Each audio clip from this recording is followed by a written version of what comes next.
The Royal Rumble is over a month away, and we have one more match added to the card. It was last night on SmackDown where it was announced that John Cena would face the winner of the Wild Card Final, which I don't know why SmackDown last night was really called the Wild Card Finals. Probably the last show of the year. It makes more sense that way, but other than that, didn't really make a lot of sense. But with that, we had John Cena made it official facing AJ Styles at the Rumble. There's been a lot of rumors for the WWE Championship where it would have been against Shawn Michaels or The Undertaker or something. This is not really that bad of a match. We've just seen it a couple times earlier in the year, but it's just kind of weird ever seeing this again. But it'll be a great match nonetheless. The hard part, though, is what will happen in this match. Because depending on what you believe, John Cena could be facing The Undertaker at WrestleMania.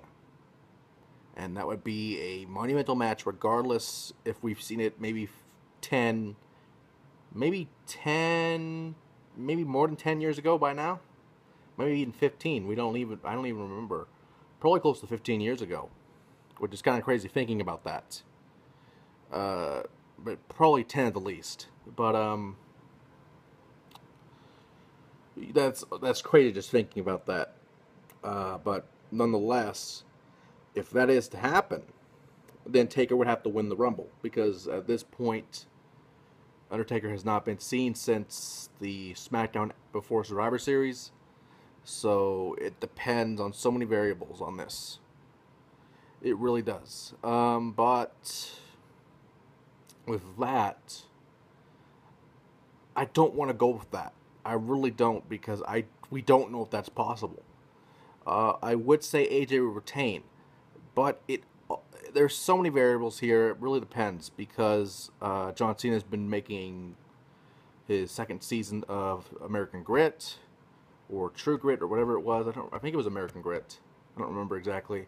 And then a couple movies on the side, Saturday Night Live, and of course whatever he has going on for him currently, along with working with WWE. With that, it just really depends on what's going to happen here. I want to say Styles retains, but I feel like that all these rumors, all these things could come true. So, I mean, it would be great for AJ to retain the title at the event he debuted in the WWE in last year, the Royal Rumble, in the Royal Rumble match. He could probably do that again if he loses the belt, because technically he wouldn't be world champion, so he could technically enter the Rumble at that point. But I feel like if you're going to tie the record for Ric Flair, and my stance on this has changed a lot over the years recently, if you're going to do that, I would do that now. And then potentially have the Taker-Cena match at WrestleMania, have a good send-off for Taker, be in the Hall of Fame next year. But if that is to happen, if it's not going to happen, then I see Styles will retain, and we might see this again at the Elimination Chamber. And because there has been rumors and pictures of this being a 2 out of 3 falls match at Elimination Chamber, whenever that is, in February or March or whenever. But, or merch, I was about to say. But, it really depends on the Cena-Taker variable. It really does, because that could change months of booking in advance, because at this point, you're booking towards WrestleMania.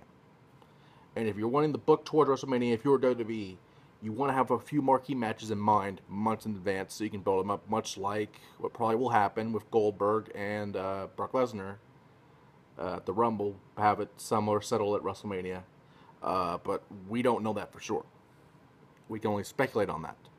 And that's why this pick is kind of varied at this point, because we don't know what's going to happen.